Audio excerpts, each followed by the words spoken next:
Hi guys, welcome back to my channel. So today we are going to cook a very interesting meal, which is a chapati ya malenge or pumpkin chapati. So thank you so much guys for clicking on this video. If it's your first time on this channel, karibu sana. And if you're a returning subscriber here, welcome and welcome again. So kindly guys watch this video till the end of it and let's enjoy. So guys, this is all purpose flour. And here we have a pumpkin or malenge that is blended. You first of all boil, then you blend it. Then we are going to add sugar, as you can see right there. So the amount of sugar depends with your preference, or the option of adding sugar also it depends with your preference. I know some people prefer sugar only and others prefer sugar and salt. So right there is salt, guys. So we've mixed pumpkin, sugar and salt. It's because I don't want my chapatis to be sweet and I don't want them to be salty, so that is why I had to mix so that I can come up with that middle taste. It's not sweet and it's not sour, as in it's just there katikati. So this is our all-purpose flour. Then we are going to add now our mixture bit by bit. As you can see, the mixture is thick, so make it thick. So we are going to mix it pole pole. Meanwhile, we'll be adding the mixture gradually. So just make enough mixture or blend enough pumpkin so that you don't run out of the mixture. So we will be adding it bit by bit to ensure that unga ijazidi maji or the other way around, maji ijazidi unga. So be very patient to kande pole pole so that to ensure we come up with a very well done dough. So guys, remember, as I had said, this is all purpose flour. The amount also depends with your preference, depends with the family, depends with the number of people you're cooking these chapatis for. So we just do it pole pole. As you can see, bado haijakuwa sawa, bado it's very sticky. So guys, ensure that you have extra flour on the side just in case you'll need to add more, utakuwa na ya kuongeza. So as you can see right there guys, I had noticed that the dough needed more flour. So we'll sprinkle more flour on top. Then we continue preparing our dough. Still very not sticky, still very sticky, but we'll get there. So pole pole too, be very patient with it. Don't be in a hurry. By the way, guys, you shouldn't cook chapatis in a hurry because hazitatokea poa. You need to be very patient. So we'll add we'll add more flour. Then we continue preparing our dough. As you can see guys, it's still very sticky and that is what we want to avoid. Your dough should not be sticky. If you want to know that your dough is well done, it shouldn't stick on your hands, by the way. So just continue making your dough until you reach a point that it does not stick on your hand. So that is when we can say that our dough is well done. So just keep making your dough to ensure that kila kitu iko sawa.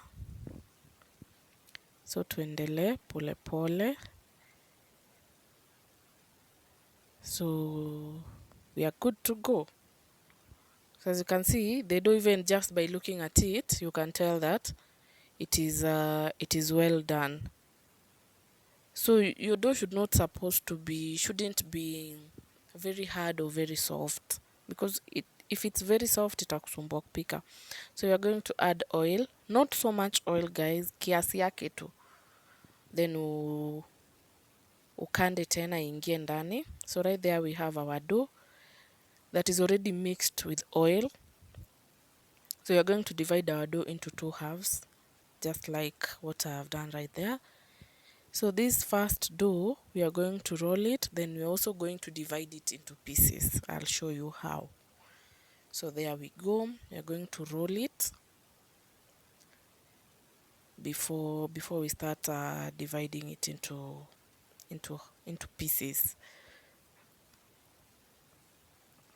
So that is what you are doing. Remember guys, to sprinkle flour on the surface before you start rolling, because it will make your work easier. If you roll without sprinkling flour, your dough will stick on the surface and it will give you a very hard time. Then you are going to spread oil on top. Not so much oil guys, as you can see, it's not that much. And if you've noticed, I have repeated that you're not supposed to use too much oil, because too much oil itafanya chapati zako zisikue, as in hazitakuwa tamu hivyo. So now we are going to cut our dough into pieces, as you can see right there. Oh, this one depends with the sizes you want. For me, I want medium size. It also depends with the pan you're using. If you're using a very large pan, you can decide kuzikata a bit bigger. So we are going to roll it one by one. Then after you've rolled it, you tuck it in like that. Yes, so this one will give us a medium chapati. You tuck it in like that. So what we are doing here guys, we are trying to make layered chapati. Ile chapati yenye iko na layers, ile tu vizuri vizuri, si zile layers za kutafuta. So you tuck it in again. Me, I love eating chapatis with layers, as in it just gives you appetite. Yeah, so on to the next. You tuck it in, you put it aside. Then another one, you do the same. You have to tuck it in, because if you don't tuck it in, itaachana, and ukiroll italeta a different shape. So this is the last one. Then you tuck it in like that. Yeah, and you're good to go. So we are going to start rolling our chapati. I'll show you the perfect way and the easiest way to come up with round chapatis. So what you do, you roll going towards one direction, as in you move forward and backwards, not sideways, backwards, sideways, as in you do forward, backward like that, then you turn it, then you do forward, backward. So don't roll your chapati in all direction, as in you move forward, backward, sideways, sideways. No, you roll it going to one direction, as in you move forward and backwards, then you turn it, you move forward and backwards. That way it will give you the perfect shape, as you can see right there. It is perfect, the shape is perfect. On to the next. So upward, downwards, you turn it, then upward, downwards. This way guys, chapati itakusumbua kuroll, you see. And remember guys, to sprinkle flour on the surface. It will make your work very easy. You see guys, rahisi sana. So shape ya chapati siwai kustress. It is that simple. It is that simple. You see guys, it is very round. On to the next. Upward, downwards, you turn it, you do the same. Then you turn it, you do the same. And remember guys, roll chapati till the end of the chapati. I know some people will concentrate more on the middle part, then wanacha huku kando when it's thicker than the middle part. So ensure that it is well done. Then you are going to now preheat your pan guys. Remember that, preheat your pan guys. before placing the chapatis on top. So we are going to dry our chapatis both sides before doing anything else. So tuna dry kwanza ndio tuanze kupaka mafuta. So if you notice that your chapati imeacha kushikilia pan, now you turn it to the other side. As you can see guys, the malenge inafanya the chapati becomes yellow. So that is the point. Okay, not really the point, because it also, the malenge also, or the pumpkin also alters the taste of the chapati. It gives it a different taste. Because if you eat the plain chapati and chapati ya malenge, or the pumpkin chapati, you'll notice the difference. This one is very sweet and very yellow, very colorful. So we are going to spread oil. So this is the third time, guys, we are using oil on our chapati. So if you decide to put too much oil, you can just imagine by now how much oil your chapati will be having by now.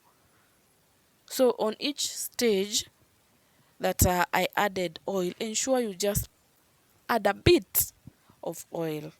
So there we go, guys. Our chapatis are looking good. Then you turn. Keep checking your chapati so that they don't burn. So be very present. Don't be cooking chapati and at the same time you're washing utensils. Your chapatis will burn terribly. So be there. Be moderating your heat. If you notice that you need more heat, you add more heat. If you notice moto inakupeleka mbio, you reduce. So that is what we have, guys. Use medium heat. I can say medium, not low, because low it will make your chapatis crunchy. Use medium heat. So that is what we have, guys, right there. On to the next chapati. Yes, so we are going to dry it. Tunaenda kuikausha both sides before we start spreading oil. If you notice your chapati is no longer sticking on the pan, it means imekauka. Now you can turn it to the other side. Or if you see it has started changing color, that means it's done. You flip it to the other side.